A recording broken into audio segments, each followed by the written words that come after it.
After a surprisingly long silence, the first spy shots of the 2021 Ford F-150 have finally surfaced, so today we're going to go over those and update you on everything you need to know about the 2021 Ford F-150.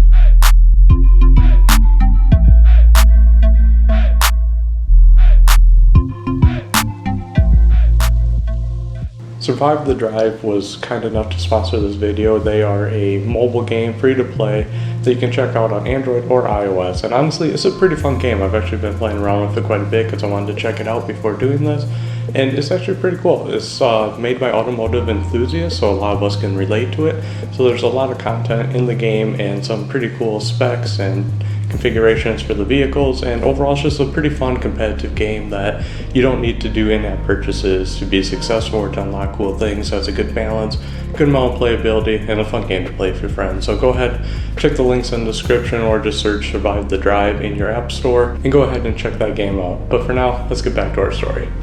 So the F-150 was last redesigned back in 2015, and now for the 2021 model year, Ford is looking to update the vehicle again. However, I wouldn't say it's necessarily a redesign.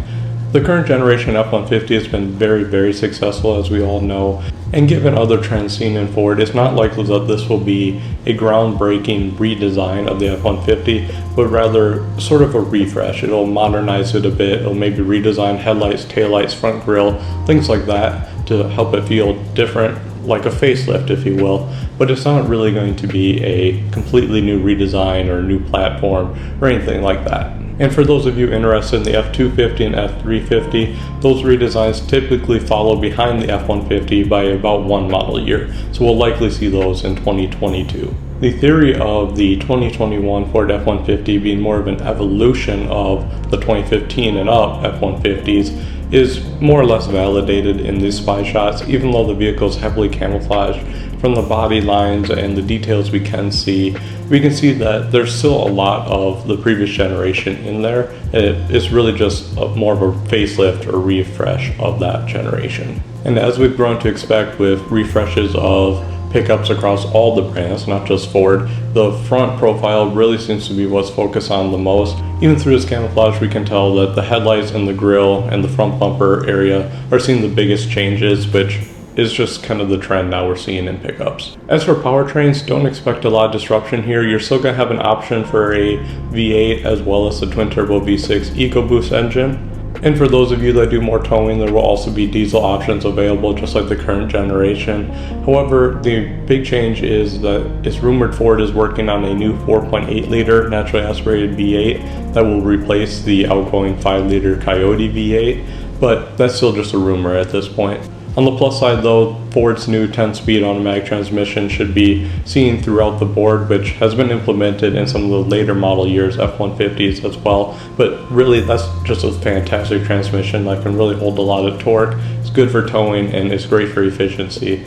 And overall, it's actually a really good transmission, so I'm glad to see that that's sticking around and there's not been any changes made in that department. And then also for the special edition of the F-150, the Raptor, we aren't totally sure if that platform is going to see any changes.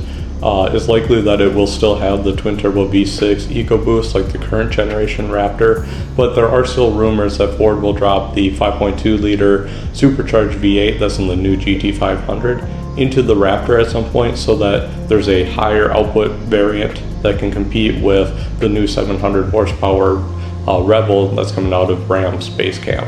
But that's really everything you need to know about the new F-150 at this point. Let me know in the comments down below what you think of this redesign, what excites you the most, or what are you worried about in the redesign.